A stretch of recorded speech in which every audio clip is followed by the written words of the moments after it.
ನಮಸ್ತೆ ಬಂಧುಗಳೇ, ಗೋವಿಂದ ಸವಿರುಚಿ GVR all-round ಚಾನಲನ್ನು ಸಬ್ಸ್ಕ್ರೈಬ್ ಮಾಡ್ಕೊಳ್ಳಿ. ಹೊಸ ವಿಡಿಯೋಗಳಿಗಾಗಿ ಬೆಲ್ ಐಕನ್ನ ಪ್ರೆಸ್ ಮಾಡಿ. ಬಂಧುಗಳೇ, ಇವತ್ತು ನಾವು ಹಿಂದೆಂದು ತಿಂದಿರದ ಮುಂದೆಂದು ಮಾಡಿರದ ಹೊಸ ವಿಧಾನದ ಬ್ರೇಕ್ಫಾಸ್ಟ್, ಮೆಂತ್ಯ ಸೊಪ್ಪಿನ ಬ್ರೇಕ್ಫಾಸ್ಟ್ ಯಾವ ರೀತಿ ಮಾಡೋದಂತ ನೋಡೋಣ. ಬನ್ನಿ ರೆಸಿಪಿ ಶುರು ಮಾಡೋಣ. ಮೊದಲನೇದಾಗಿ ಒಂದು ಪಾತ್ರೆಯಲ್ಲಿ 1/4 ಕಪ್ಪಿನಷ್ಟು ಗೋಧಿ ಹಿಟ್ಟನ್ನು ಹಾಕ್ಕೊಂಡೆ. 1 ಸ್ಪೂನು ಉಪ್ಪು ಹಾಕ್ಕೊಂಡು ನೀಟಾಗಿ ಮಿಕ್ಸ್ ಮಾಡಿಕೊಂಡೆ. ಇದನ್ನು ನೋಡ್ರಿ, ಚಪಾತಿ ಹಿಟ್ಟನ್ನಾಗೆ ಕಲಿಸ್ಬಾರ್ದು, ಸ್ವಲ್ಪನೇ ನೀರು ಹಾಕಿ ಸ್ವಲ್ಪ ಗಟ್ಟಿಗೆ ಕಲಿಸ್ಕೋಬೇಕು. ನನ್ನ ರೆಸಿಪಿಯಿಂದ ನಿಮಗೆ ಸ್ವಲ್ಪ ಆದರೂ ಪ್ರಯೋಜನ ಆಗಕತ್ತೈತಿ, ಉಪಯುಕ್ತ ಐತಿ ಅನ್ನೋದಾದ್ರೆ ತಪ್ಪದ ಸಬ್ಸ್ಕ್ರೈಬ್ ಮಾಡ್ಕೊಳ್ಳಿ, ಒಂದು ಲೈಕ್ ಕೊಡ್ರಿ. ಇಷ್ಟ ಆದ್ರೆ ಬಂದು ಸರ್ಕಲ್ಗೆ ಶೇರ್ ಮಾಡಿರಿ. ಈಗ ನೋಡ್ರಿ, ಸ್ವಲ್ಪ ನೀರು ಹಾಕಿ ನಾವು ಹಿಂಗೆ ಗಟ್ಟಿಗೆ ಕಲಿಸ್ಕೋಬೇಕ್ರಿ. ಇಷ್ಟು ಗಟ್ಟಿ ಇರ್ಬೇಕ್ರಿ. ನಮ್ಮ ಹಿಟ್ಟು ಕಾಣಕತ್ತೈತೆ ಹೌದಿಲ್ರಿ, ಹಿಂಗೆ ಮೆತ್ತಗಿರಬಾರ್ದ್ರಿ ಹಿಟ್ಟು. ಈಗ ಇದನ್ನ ಎಲ್ಲಾನು ಒಂದು ಗುಡಿಸ್ಕೊಂಡು ಎಣ್ಣೆ ಅದು ಏನು ಹಾಕಂಗಿಲ್ರಿ, ಹಂಗೆ ಮುಚ್ಚಿಡ್ತೇನೆ ರೀ. ಇದನ್ನು ನಾವು ಹಿಟ್ಟಿನೊಳಗೂ ಎಣ್ಣೆ ಹಾಕಿಲ್ರಿ, ಆಮೇಲೂ ಎಣ್ಣೆ ಹಚ್ಚಿಲ್ರಿ, ಗಮನ ಇರಲಿ ರೀ. ಈ ಕಡೆಗೆ ಗ್ಯಾಸ್ ಹಚ್ಚಿ ಒಂದು ಪಾತ್ರೆ ಇಟ್ಕೊಂಡ್ರೆ ಅದ್ರಾಗ 1 ಸ್ಪೂನು ಎಣ್ಣೆ ಹಾಕ್ಕೊಂಡೆ, 1 ಸ್ಪೂನು ಜೀರಿಗೆ ಹಾಕ್ಕೊಂಡೆ, 1 ಮುಷ್ಟಿಯಷ್ಟು ಬಿಳಿ ಎಳ್ಳು, 4 ಬ್ಯಾಡಗಿ ಮೆಣಸಿನ್ಕಾಯಿ, 2 ಖಾರದ ಮೆಣಸಿನ್ಕಾಯಿ, 2 ಗಡ್ಡೆಯಷ್ಟು ಬೆಳ್ಳುಳ್ಳಿ ಸಿಪ್ಪೆ ತೆಗೆದಿರೋದು, 1 ಹಿಡಿಯಷ್ಟು ಕರಿಬೇವಿನ ಸೊಪ್ಪನ್ನು ಹಾಕ್ಕೊಂಡು ನೀಟಾಗಿ ನಾವು ಲೋ ಟು ಮೀಡಿಯಮ್ ಫ್ಲೇಮಲ್ಲೇ ಚೆನ್ನಾಗಿ ಫ್ರೈ ಮಾಡ್ಕೋಬೇಕು. ಇದು ಟೈಮ್ ಜಾಸ್ತಿ ತೊಗೊಳ್ಳಲ್ಲ, ಎಲ್ಲ ಸಾಮಗ್ರಿನೂ ಬೇಗನೆ ಆಗುತ್ತೆ. ಹಾಗಾಗಿ ಹುಷಾರದಿಂದ ಫ್ರೈ ಮಾಡ್ಕೊಳ್ಳಿ. ಇವಾಗ ಚೆನ್ನಾಗಿ ಫ್ರೈ ಆಯಿತು ನಮ್ಮದು. ಗ್ಯಾಸನ್ನು ಆಫ್ ಮಾಡಿಕೊಂಡು ಅದರಲ್ಲಿ ನೋಡಿರಿ 1 ಹಿಡಿಯಷ್ಟು ಒಣ ಕೊಬ್ಬರಿ ತುರಿಯನ್ನು ಹಾಕೋತಾ ಇದ್ದೀನಿ. ಇದನ್ನು ಗ್ಯಾಸ್ ಆಫ್ ಮಾಡಿ ಹಾಕ್ಕೊಳ್ಳಿ, ಅದೇ ಬಿಸಿಗೆ ಅದು ಚೆನ್ನಾಗಿ ಫ್ರೈ ಆಗುತ್ತೆ. ಈಗ ನೋಡ್ರಿ, ನಮ್ಮ ಹೊಂಬಣ್ಣನೂ ಬಂತು, ಚೆನ್ನಾಗಿ ಗರಿ ಆಯಿತು. ಈಗ ತಣ್ಣಗೂ ಆಗೈತೆ ರೀ. ತಣ್ಣಗಾದ್ಮೇಲೆ ಮಿಕ್ಸಿ ಜಾರ್ನಾಗ ಹಾಕ್ಕೊಂಡು ಇದನ್ನು ಸ್ವಲ್ಪ ತರಿ ಆಗಿದ್ದು ನಾವು ಗ್ರೈಂಡ್ ಮಾಡ್ಕೋಬೇಕ್ರಿ. ಸ್ವಲ್ಪ ಉಪ್ಪು ಹಾಕೋರಿ.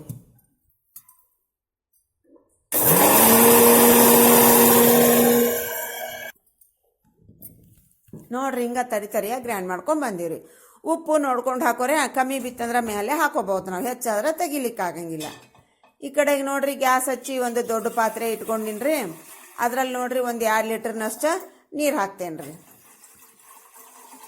ಅಂದ್ರೆ 2 ತಂಬಿಗೆ ರೀ, 2 ತಂಬಿಗೆ ಅಷ್ಟು ನೀರು ಹಾಕಿದ ನೀರು ಬಿಸಿ ಮಾಡಕ್ಕೆ ಇಟ್ಟೇನಿ ರೀ.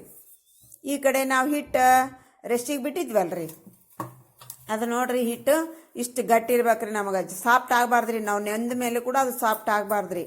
ಈಗ ಒಂದು ಚಲೋ ಹೊತ್ನ್ಯಾಗ 4-5 ನಿಮಿಷ ಇದನ್ನು ಮಿದ್ಕೋರಿ. ಚಲೋ ಹೊತ್ನ್ಯಾಗ ಅಂದ್ರೆ ಚಲೋ ಹೊತ್ನ್ಯಾಗ ಮಿದಿರಿ. ಚಲೋ ಹೊತ್ನ್ಯಾಗ ಮಿದ್ದ ಮೇಲೆ ಇದ್ರ 2 ಭಾಗ ಮಾಡಾಕತ್ತಿ ನೋಡ್ರಿ. 1 ಭಾಗ ಮುಚ್ಚಿಡ್ತೇನೆ ರೀ, 1 ಭಾಗ ತೊಗೊಂಡೇನಿ ರೀ. ಸ್ವಲ್ಪ ಕೈಯಿಂದ ಹಿಂಗೆ ತಿಕ್ಕೊಂಡು ಸ್ವಲ್ಪ ಆಗಲ್ ಮಾಡ್ಕೊಳಕತ್ತೇನೆ ರೀ. ಸೇಪಿನ ಬಗ್ಗೆ ಏನು ತಲೆ ಕೆಡ್ಸ್ಕೊಳಕ್ಕೆ ಹೋಗ್ಬೇಡ್ರೆ ನೀವು. ಅದು ಹೆಂಗನ ಹೋಗ್ವಲ್ದಾಕ್ರಿ. ಕೈಯಿಂದ ಸ್ವಲ್ಪ ಅಗಲ್ ಮಾಡಿ ಎಣ್ಣೆ ಹಿಟ್ಟು ಏನು ಹಚ್ಚದ ಹಂಗೆ ತಿಕ್ಕಾಕತ್ತೇನೆ ನೋಡ್ರಿ. ನಾ ಈಗ ಇದು ಸ್ವಲ್ಪ ದಪ್ಪಗೂ ಅಲ್ಲ, ಸ್ವಲ್ಪ ತೆಳಗೂ ಅಲ್ಲ, ಮೀಡಿಯಮ್ ಗಾತ್ರದಾಗ ತಿಕ್ಕೋರಿ. ಹಿಂಗೆ ಹೊಳ್ಳಿ ಸಾಕೊಂತ ತಿಕ್ಕೋರೆ. ನಮಗೆ ಎಷ್ಟು ಬೇಕು ಗಾತ್ರ ಅಷ್ಟು ಗಾತ್ರದಾಗ ನಾವು ತಿಕ್ಕೋಬೋದು ರೀ. ಹಿಂಗೆ ಹೊಳ್ಳಿ ಸಾಕೊಂತ ತಿಕ್ಕ್ರೆ ಸಾಗುತ್ತೈತ್ರಿ. ಅದು ಒಂದೇ ಸಲ ಒಂದೇ ಕಡೆ ತಿಕ್ಕೊಂತ ಹೋದ್ರೆ ಸಾಗೋದಿಲ್ಲ ರೀ. ಹಿಂಗೆ ತಿಕ್ಬೇಕ್ರಿ. ಅದು ಯಾವಾಗ ಹಿಗ್ಗುದು ನಿಂದಿರ್ತೈತೆ ನೋಡ್ರಿ, ಅವಾಗ ಮತ್ತೆ ಹೊಳ್ಳಿ ಸಾಕ್ಬೇಕ್ರಿ. ಈಗ ನೋಡ್ರಿ, ಇಷ್ಟು ದೊಡ್ಡದು ಮಾಡ್ಕೊಂಡಿನ್ರೆ ನಾನು. ಇದು ಮಾಡ್ಕೊಂಡು ಇದನ್ನು ನೋಡ್ರಿ, ಕಟ್ಟರಿನ ಸಹಾಯದಿಂದ ಸಣ್ಣ ಪೀಸ್ ಮಾಡ್ಕೋಬೇಕ್ರಿ. ಇದು ನೋಡ್ರಿ, ನಮ್ಮ ಚಪಾತಿ ಪೀಠದ ಮೇಲೆ ಮಾಡೋಕೆ ಆಗಂಗಿಲ್ಲ ರೀ. ಚಪಾತಿ ಪೀಠದ ಮೇಲೆ ಮಾಡ್ಬೇಕು ನೀವು ಅಂತಂದ್ರೆ ಇದ್ರಾಗ 2 ಭಾಗ ಮಾಡ್ಕೊರೆ, ಸಣ್ಣ ಮಾಡ್ಕೊರಿ. ನಾನು ಒಂದೇ ಸಲ ದೊಡ್ಡ ಮಾಡ್ಕೊಳಕತ್ತೀನಿ ರೀ. ಹಾಗಾಗಿ ನಾ ಇಲ್ಲೇ ಟೈಲ್ಸ್ ಮೇಲೆ ಮಾಡಾಕತ್ತೀನಿ ರೀ. ಈಸಿಯಾಗಿ ನೀಟಾಗಿ ಟೈಲ್ಸ್ ತೊಳ್ಕೊಂಡು ಈಸಿಯಾಗಿ ಮಾಡ್ಕೋಬಹುದು ರೀ ನಾವು. ಈಗೆಲ್ಲಾನು ಕಟ್ ಮಾಡ್ಕೊಂಡು ಬಂದೆ ನೋಡ್ರಿ. ಇದನ್ನು ಹಿಂಗೆ ನೀವು ಡೈರೆಕ್ಟಾಗಿ ಕುದಿ ನೀರಾಗೂ ಹಾಕೋಬಹುದು ರೀ. ಇಲ್ಲಾಂದ್ರೆ ಹಿಂಗೆ ನಾ ಪ್ಲೇಟ್ನ ತೆಗ್ಯಾಕತ್ತೀನಿ ನೋಡ್ರಿ, ಹಿಂಗೂ ಹಾಕೋಬಹುದು ರೀ. ನಿಮ್ಗೆ ಹೆಂಗೆ ಅನುಕೂಲ ಆಗ್ತೈತಿ ಹಂಗೆ ಹಾಕೋರಿ. ಈಗ ಡೈರೆಕ್ಟಾಗಿ ನಾನು ನೀರಾಗ ಹಾಕೊಳ್ಳೋದು ನೀವು ನೀಟಾಗಿ ಕಾಣೋದಿಲ್ಲ ಅಂದ್ಕೊಂಡು ನಾ ತಟ್ಟೆಯೊಳಗೆ ಹಾಕಿ ನಂತರ ನೀರಾಗ ಹಾಕೋದು ನಾ ತೋರಿಸ್ತೇನೆ ರೀ. ಆ್ಯಕ್ಚುಲಾಗಿ ನಾವು ಮಾಡ್ಬೇಕಾದ್ರೆ ನೋಡ್ರಿ, ಹಂಗೆ ಡೈರೆಕ್ಟಾಗಿ ನೀರಾಗ ಹಾಕಿಬಿಡ್ತೀವಿ ರೀ. ಈಗ ನೋಡ್ರಿ, ಎಲ್ಲನೂ ರೆಡಿ ಮಾಡ್ಕೊಂಡು ಬಂದೀನಿ ರೀ. ಈಗ ನೋಡ್ರಿ, ಈ ಕಡೆ ನೀರು ಚಲೋ ಹೊತ್ನ್ಯಾಂಗೆ ಕುದಿಯಾಕತ್ತವ್ರೆ.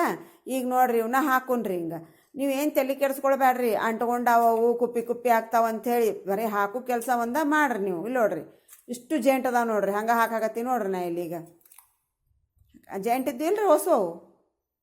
ಈಗ ಅದನ್ನು ಮುಟ್ಟಕ್ಕೆ ಹೋಗ್ಬೇಡ್ರಿ. ಅದನ್ನು ಹಂಗೆ ಬಿಡ್ರಿ. ಇದು ಚಲೋ ಹೊತ್ನ್ಯಾಂಗೆ ಇದು ಮ್ಯಾಲೆ ಬರಕ್ಕೆ 3-4 ನಿಮಿಷ ತೊಗೋತೈತ್ರಿ. ಇವಾಗೆಲ್ಲ ಮ್ಯಾಲೆ ಬಂದು ನೋಡ್ರಿ ಇವು. ಈ ಟೈಮ್ನಾಗ ಏನು ಮಾಡ್ಬೇಕ್ರಿ, ನಾವು ಚಲೋ ಹೊತ್ನ್ಯಾಂಗೆ ಇದನ್ನು ಮಿಕ್ಸ್ ಮಾಡ್ಬೇಕ್ರಿ. ಹಿಂಗೆ ಮಿಕ್ಸ್ ಮಾಡ್ತೀವಲ್ರಿ, ಎಲ್ಲ ಜೇಂಟ್ ಆಗಿದ್ದು ಅಷ್ಟು ಬಿಟ್ಬಿಡ್ತಾವ್ರಿ. ನೀವು ಹಾಕಿದ ತಕ್ಷಣ ನೀವು ಕೈಯಾಡಿಸಿದ್ರಂದ್ರೆ ಎಲ್ಲ ಪುಡಿ ಪುಡಿ ಆಗತ್ರಿ, ಗಂಜಿ ಗಂಜಿ ಆದಂಗೆ ಆಗ್ಬಿಡ್ತೈತ್ರಿ, ಅದು ಸರಿ ಆದಂಗೆ ಆಗ್ಬಿಡ್ತೈತ್ರಿ. ಅದಕ್ಕೆ ಹಾಕಿದ ತಕ್ಷಣ ನಾವು ಮುಟ್ಟಕ್ಕೆ ಹೋಗ್ಬಾರ್ದ್ರೆ ಹಿಂಗೆ ಮ್ಯಾಲೆ ಬಂದ ಮೇಲೆ ಅದನ್ನು ಕೈಯಾಡಿಸ್ಬೇಕ್ರಿ. ಫ್ಲೇಮ್ ಮಾತ್ರ ಫುಲ್ ಫ್ಲೇಮ್ನಲ್ಲಿಡ್ರೆ ಮತ್ತು ನೆನಪಿರಲಿ. ಈಗ ನೋಡ್ರಿ ಎಲ್ಲ ನಮ್ಮ ಬಿಡಿ ಬಿಡಿ ಆಗ್ಯಾವ ಹೋದಿಲ್ರಿ, ಈಗ ಕಾಣಕತ್ತೈತಿಲ್ರಿ ನಿಮಗೆ. ಇದು ಆಗಿದ್ದು ಹೆಂಗೆ ಗೊತ್ತಾಗಬೇಕಪ್ಪ ಅಂತಂದ್ರೆ ಹಿಂಗೆ ಜಾಲಿ ಸೌಟ್ಯಾಗ ಹಿಡ್ಕೊಂಡು ಹಿಂಗೆ ಜಾರ್ಸಿದ್ ಹಿಂಗೆ ಬಿಟ್ರೆ ಜಾರ್ತಿರ್ಬೇಕ್ರಿ ಅವು. ನಿಮಗೆ ಹಂಗೆ ಗೊತ್ತಾಗಿಲ್ಲ ಅಂದ್ರೆ ಕೈಯಿಂದ ನೋಡ್ಕೊರಿ. ಒಂದು ತಗೊಳ್ರಿ ಹಿಂಗೆ ಕೈಯಿಂದ ಹಿಡ್ಕೊಂಡವ್ರೆ ಪುಸಕ್ಕಂತ ಜಾರಬೇಕ್ರಿ, ಅದು ಅವಾಗ ಆಗೈತಿ ಅಂತ ಅರ್ಥ. ಭಾಳ ಬಿಸಿ ಇರ್ತೈತ್ರಿ, ಹುಷಾರಾಗಿ ನೋಡ್ಕೊರಿ. ಇನ್ನೊಂದು ತೋರಿಸ್ತೀನಿ ನೋಡ್ರಿ. ಸುಡಾಕತ್ತೈತ್ರಿ ಭಾಳ ಕೈ. ಈಗ ರೀ ಹಿಂಗೆ ಜಾರ್ಬೇಕು ನೋಡ್ರಿ, ಇವಾಗ ಪರ್ಫೆಕ್ಟ್ ಆಗೈತಿ. ಗ್ಯಾಸ್ ಆಫ್ ಮಾಡಿಕೊಂಡು ಒಂದು ಸಾಣಿಗೆ ಇಟ್ಕೊಂಡಿನ್ರಿ, ಅದ್ರೊಳಗೆ ನೋಡ್ರಿ ಎಲ್ಲ ಹಾಕಾಕತ್ತೀನಿ ರೀ ಇವ್ನು ನಾನು. ಈಗ ನೀರು ಒಂದು ಕಡೆ ಶೇಖರಣೆ ಆಯ್ತು ರೀ. ನಾನು ಪುಟ್ಟಿ ಒಳಗೆ ಇಟ್ಕೊಂಡಿದ್ದೀನಿ ರೀ ಸಾಣಿಗೆ. ಈ ನೀರನ್ನು ಚೆಲ್ಲಾಕೆ ಹೋಗ್ಬೇಡ್ರಿ, ಆ ಗಂಜಿ ಭಾಳ ಉಪಯುಕ್ತ ಐತ್ರಿ. ಇದನ್ನು ಮಕ್ಕಳಿಗೆ ಉಪ್ಪು ಸಕ್ಕರೆ ಹಾಕಿ ಕೊಡೋದ್ರಿಂದ ಭಾಳ ಒಳ್ಳೇದ್ರಿ ಆರೋಗ್ಯಕ್ಕೆ. ಮಕ್ಕಳು ಅಷ್ಟೇ ಅಲ್ರಿ, ದೊಡ್ಡವ್ರು ಕೂಡ ಕುಡಿಬಹುದು. ನೋಡಿದ್ರಲ್ರಿ, ಇದನ್ನೀಗ ಪಕ್ಕಕ್ಕೆ ಇಟ್ಕೊಳ್ಳೋಣ್ರಿ ಗಂಜಿನ. ಈಗ ಗ್ಯಾಸ್ ಹಚ್ಚಿಬಿಟ್ಟು ಒಂದು ದೊಡ್ಡ ಪಾತ್ರೆ ಇಟ್ಕೊತೀನಿ ರೀ ಇಲ್ಲೇ. ಅದ್ರೊಳಗೆ ನೋಡ್ರಿ ಒಂದು 2 ಸೌಟಿನಷ್ಟು ಎಣ್ಣೆ ಹಾಕೋತೀನಿ ರೀ. ಈ ಬ್ರೇಕ್ಫಾಸ್ಟ್ ನೋಡ್ರಿ ಭಾಳ ಅಂದ್ರೆ ಭಾಳ ರುಚಿ ಇರ್ತೈತ್ರಿ, ಆರೋಗ್ಯ ಕೂಡ ಭಾಳ ಒಳ್ಳೇದ್ರಿ. ತಪ್ಪದ ಒಂದು ಸಾರಿ ಮಾಡಿರಿ. ಅದು ಎಣ್ಣೆ ಬಿಸಿ ಆದಮೇಲೆ 1 ಸ್ಪೂನಷ್ಟು ಜೀರಿಗೆ ಹಾಕ್ಕೊಂಡಿನ್ರಿ. ಸಾಸಿವೆ ಹಾಕೋಬೇಡ್ರಿ, ಬರೀ ಜೀರಿಗೆ ಅಂತ ಹಾಕೋರಿ. ಜೀರಿಗೆ ಚಟಾಪಟ ಅಂದಮೇಲೆ ಒಂದು 3 ಇಂದ 4 ಗಡ್ಡೆ ಅಷ್ಟು ಬೆಳ್ಳುಳ್ಳಿನ ಸಿಪ್ಪಿ ತೆಗೆದು ಹಾಕ್ಕೊಂಡು ಚಲೋತ್ನಾಗ ಫ್ರೈ ಮಾಡಿಕೊಂಡು ಸ್ವಲ್ಪ ಕರಿಬೇವನ್ನ ಹಾಕ್ಕೊಂಡು ಫ್ರೈ ಮಾಡ್ಕೊಂಡಿನ್ರಿ. ನಂತರ ನೋಡ್ರಿ ಒಂದು ಮುಷ್ಟಿಯಷ್ಟು ಬ್ಯಾಳಿನ ಸ್ವಲ್ಪ ಗಟ್ಟಿಗೆ ಕುದಿಸ್ಕೋಬೇಕ್ರಿ. ನಾವು ಉದ್ರ ಬ್ಯಾಳಿ ಕುದಿಸ್ಕೊತೀವಲ್ರಿ ಹಂಗೆ ಅದನ್ನು ಹಾಕ್ಕೊಂಡು ಚಲೋತ್ನಾಗ ನಾವು ಇದನ್ನು ಫ್ರೈ ಮಾಡ್ಕೋಬೇಕ್ರಿ. ಇದು ಫ್ರೈ ಮಾಡ್ಕೋಬೇಕಾದ್ರೆ ಫ್ಲೇಮು ಲೋನೆಲ್ಲೇ ಇರ್ಬೇಕ್ರಿ. ನಾವು ಏನೇ ಫ್ರೈ ಮಾಡ್ಕೊಂಡ್ರು ಲೋನೆಲ್ಲೇ ಫ್ರೈ ಮಾಡ್ಕೋಬೇಕ್ರಿ. ಈಗ ನೋಡ್ರಿ ಚಲೋತ್ನಂಗೆ ಬೆಂದೈತೆ ಅಂತ ಚೆಕ್ ಮಾಡ್ಬೇಕಂದ್ರೆ ಹಿಂಗೆ ಕಟ್ ಮಾಡಿ ನೋಡ್ರಿ ಫ್ರೈ ಆಗೈತ್ರಿ. 2 ಕಟ್ ಆತು ನೋಡ್ರಿ, ಚಲೋತ್ನಂಗೆ ಫ್ರೈ ಆಗೈತ್ರಿ. ಇದೀಗ ನೀರ್ಗೀರೇನೂ ಹಾಕ್ಬೇಡ್ರಿ, ಬರೀ ಎಣ್ಣೆಯಾಗ ಫ್ರೈ ಮಾಡ್ಕೊರಿ. ನಂತರ ಇದ್ರಾಗ ಒಂದು 2 ಚಿಟಿಕೆ ಅಷ್ಟು ಅರಿಶಿನ ಹಾಕ್ಕೊಂಡು ಮಿಕ್ಸ್ ಮಾಡಿಕೊಂಡು ನಾವು ಮಸಾಲೆ ಮಾಡ್ಕೊಂಡಿದ್ದು ಮಸಾಲೆ ಐತಲ್ರಿ, ಆ ಮಸಾಲೆ ಹಾಕ್ಕೊಂಡು ಚಲೋ ಹೊತ್ನ್ಯಾಗ ಮಿಕ್ಸ್ ಮಾಡ್ಕೊರಿ. ಫ್ಲೇಮ ಹೈ ಇಡ್ಲಿಕ್ಕೆ ಹೋಗ್ಬೇಡ್ರಿ, ಹೈ ಇಟ್ಟರೆ ಮಸಾಲೆ ಸೀದ್ ಹೋಗುತ್ತೆ. ಇದನ್ನು ಚಲೋ ಹೊತ್ನ್ಯಾಗ ಮಿಕ್ಸ್ ಮಾಡ್ಕೊಂಡು ನಂತರ ಒಂದು ಸೂಡು ಮೆಂತ್ಯ ಸೊಪ್ಪನ್ನು ನೀಟಾಗಿ ಕಡ್ಡಿ ಇಲ್ದಂಗೆ ಬರೀ ತಪ್ಪಲ ಸೋಸ್ಕೊಂಡು ತೊಳ್ಕೊಂಡು ಸ್ವಲ್ಪ ಕಟ್ ಮಾಡಿ ಇಟ್ಕೊಂಡಿದ್ದೀನಿ ರೀ. ಅದನ್ನು ಹಾಕಿ ಲೋ ಟು ಮೀಡಿಯಮ್ ಫ್ಲೇಮ್ ಒಳಗೆ ನಾವು ಚಲೋ ಹೊತ್ನಂಗೆ ಇದನ್ನು 3 ಇಂದ 4 ನಿಮಿಷ ತಗೋತತ್ರ ಇದು ಹಿಂಗೆ ಫ್ರೈ ಆಗಕ್ಕೆ. ಈಗ ನೋಡ್ರಿ ಚಲೋ ಹೊತ್ನಂಗೆ ಫ್ರೈ ಆಯಿತು ಅಂದ್ರೆ ಬಾಡಿಸ್ಕೋಬೇಕ್ರಿ ಇದನ್ನು. ಆ ಚಲೋ ಹೊತ್ನಂಗೆ ನಾವು ಫ್ರೈ ಮಾಡ್ಕೊಂಡ್ಮೇಲೆ ನಾವು ಕುದಿಸ್ಕೊಂಡು ಇಟ್ಟಿದ್ದೈತಲ್ರಿ ಅದೆಲ್ಲಾನು ಹಾಕಿ ಚಲೋ ಹೊತ್ನಂಗೆ ನಾವು ಇದನ್ನು ಏನು ಮಾಡ್ಬೇಕ್ರಿ, ಹದವಾಗಿ ಮಿಕ್ಸ್ ಮಾಡ್ಕೋಬೇಕ್ರಿ ನಾವು.